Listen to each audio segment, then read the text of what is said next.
Iya, pemirsa, dua pimpinan KPK mendapat teror dari orang tak dikenal dan pihak Polri pun langsung membentuk tim khusus guna mengusut kasus tersebut.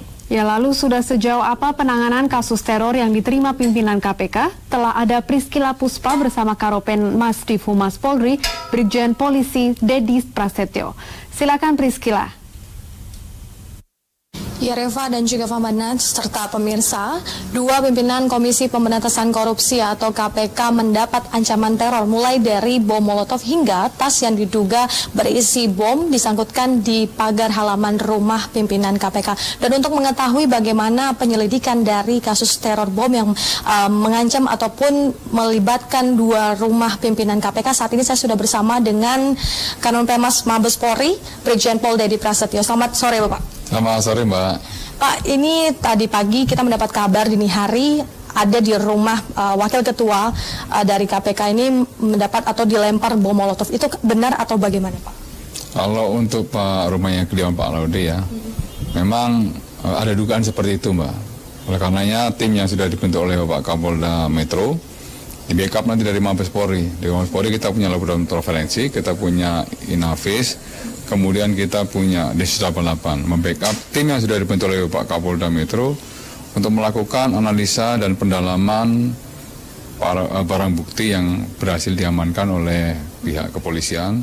Sekali kita sedang meminta keterangan para saksi yang ada di sekitar TKP serta analisa dari CCTV yang ada di kediaman beliau. Pak, itu katanya ada dua bom yang dilempar di depan rumah Pak Laude ya, Pak? Sementara seperti itu ya, tapi akan lebih didalami dulu oleh tim yang sudah dibentuk, khususnya dari laboratorium forensik. Jadi biar mengetahui jenis yang diduga bahan peledak tersebut, termasuk unsur-unsur senyawa di dalamnya. Tadi Bapak mengatakan ada CCTV. Nah, itu dari CCTV sudah terlihatkah ada berapa orang yang melempar bom tersebut? Sementara masih dianalisa dulu, Mbak. Dianalisa, jadi kita tidak terlalu terburu-buru dulu. Jadi analisa kita betul-betul tajam dari CCTV yang dimiliki di kediaman Pak Laude.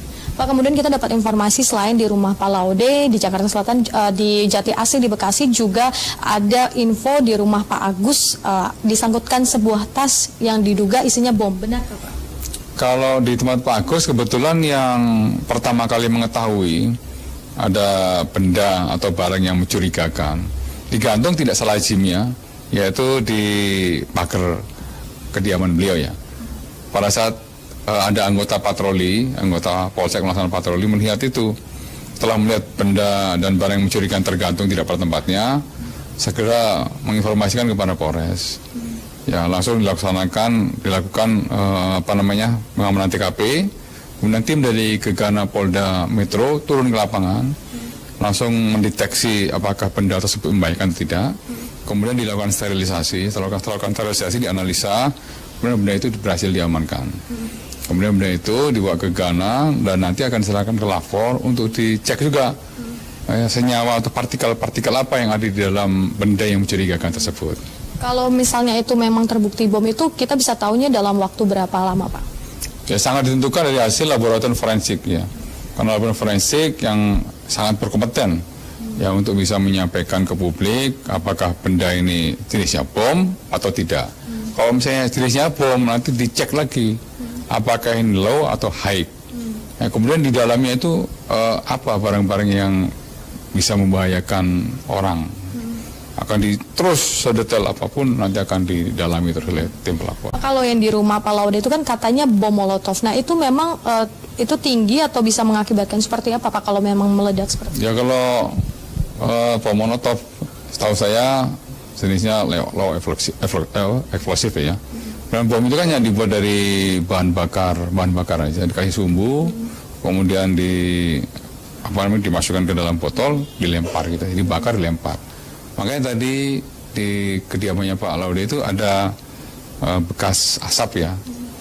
Ya, bekas asap itu yang kita curigai itu merupakan sisa dari pembakaran montok tersebut. Pak, dengan bom yang dayanya lemah ini, apakah bisa ditarik garis merahnya ini, apakah hanya untuk menakut-nakuti, meneror saja, dan seperti apa, Pak? Ini dua rumah pimpinan KPK yang diteror.